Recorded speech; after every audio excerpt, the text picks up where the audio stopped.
ధనస్సు టెంపుల్స్ లేదా ప్రిన్సిపల్స్ లేదా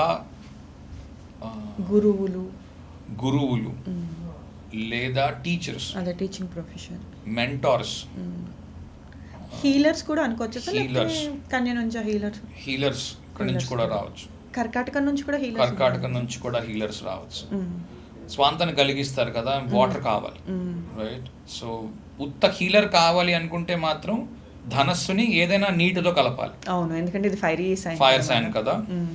దీంట్లో ప్రిన్సిపల్స్ అంటే ధర్మం ఏంటి, జనరల్లీ ఏంటంటే ధర్మం అంటే చాలా మంది తప్పు అర్థం తీసుకుంటున్నారు. ధర్మం అంటే ఎలా చెయ్యాలి అన్నదే ధర్మం. అంటే ఇంకా పాతకాలంలోకి అలా సాధువులాగా అన్నట్టు వెళ్ళిపోతున్నా, అలా కాదు కదా. చాలా మంది ధర్మము అంటే దేవుడికి పూజ చేయడం అనుకుంటున్నారు.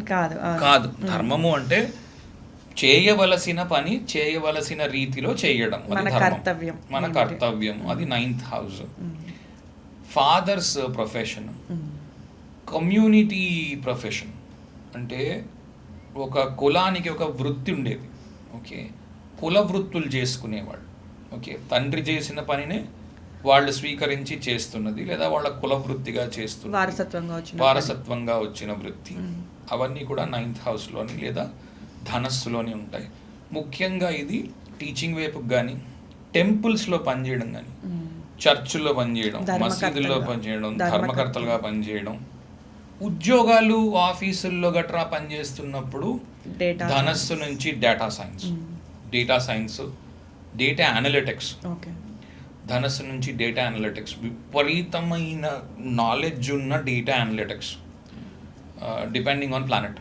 ఫర్ ఎగ్జాంపుల్ కర్కాటక లగ్నము, చంద్రుడు ధనస్సులో ఉన్నాడు, గురువు మిథునంలో ఉన్నాడు అనుకుందాం. ఓకే, లగ్నాధిపతి 6th లో ఉన్నట్టు కదా. లగ్నాధిపతి 6th house, 6th lord 12th house. ఇప్పుడు అమెరికాలో అమెజాన్లో కూర్చొని ఉన్నాడు అతను. ఏం చేస్తాడు? డేటా అనలిటిక్స్ చేస్తున్నాడు.